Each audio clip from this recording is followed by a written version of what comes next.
In the last video I talked about one-to-many relationships, and I want to talk about many-to-many relationships which are slightly more complicated in this video.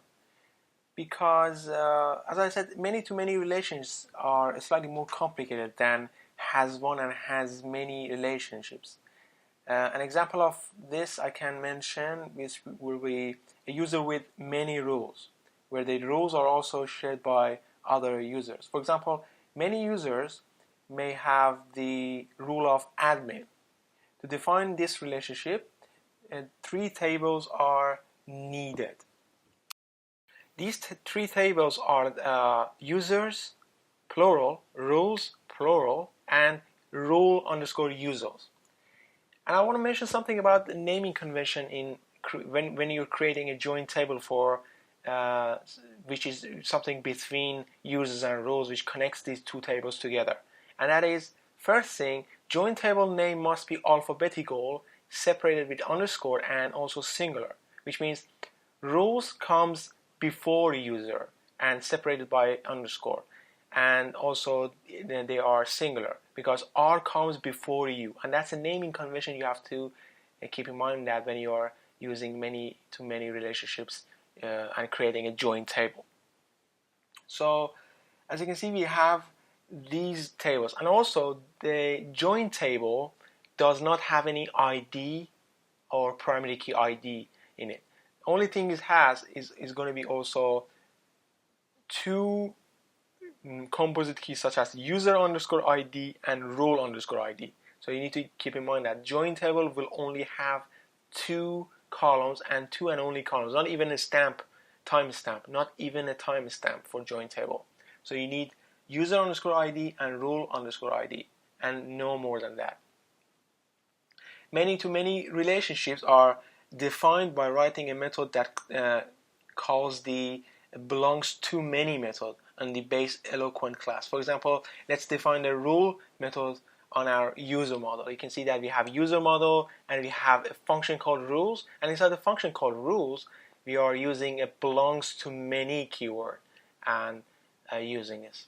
On the other hand, once the relationship is defined, you may access the user rules using a rules dynamic property, which means if you making a function, let's go back to the previous slide. So you're seeing that we have public function rules, so we can take an advantage of this function and use it to iterate through all these rules for users and see. Of course, like all other relationship types, you may call the rules method to continue chaining query constraint into the relationships like this. So you can also find the rules, use the chaining queries like order by, and also at the end you can use the get method. As I mentioned previously, to determine the table name of the relationships joining table, Eloquent will join the two related model names in alphabetical order. However, you are free to override this convention. You may do so by passing a second argument to belongs-to-many method. And this means if you want to name your table anything you want, you can go ahead and do it, but you have to mention a second parameter as a user_rules. You can see that I didn't use either alphabetical, or one of them is actually plural in this time. And also, in addition to, by customizing the name of the joining table, you may also customize the column names of the keys on a table or passing additional arguments to the belongs-to-many methods. The third argument is the foreign key name of the model on which you can which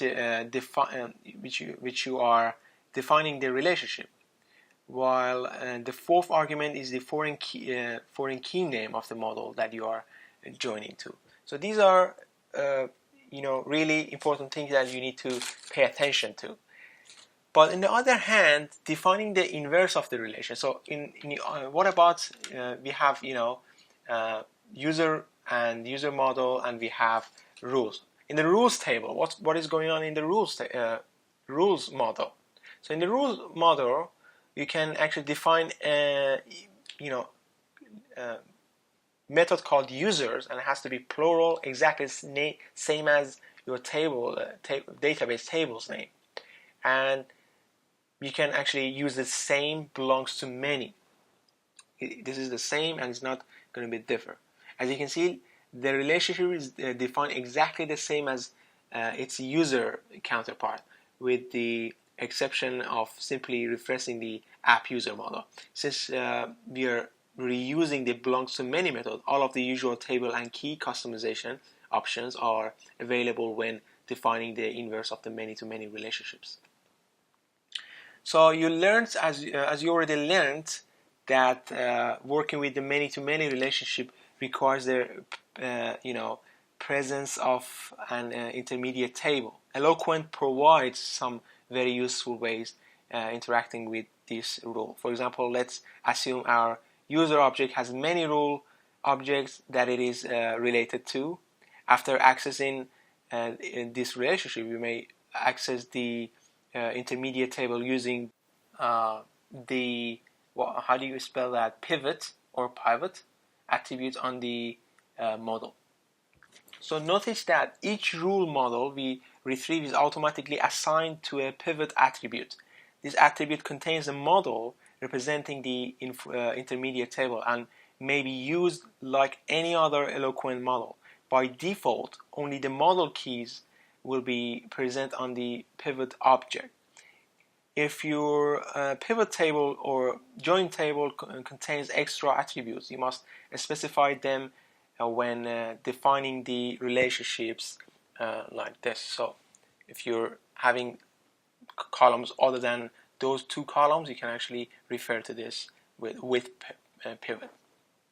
If you want your pivot table or join table to have automatically maintained, created, and updated at timestamps, because I said there is no timestamp used in that table. If you want to use that, you can actually use this with timestamps at the end of your belongs to many keyword. So that's all you need to know about many-to-many relationships. Let's talk about many-to-many relationships, which is thorough many-to-many relationships in the next video.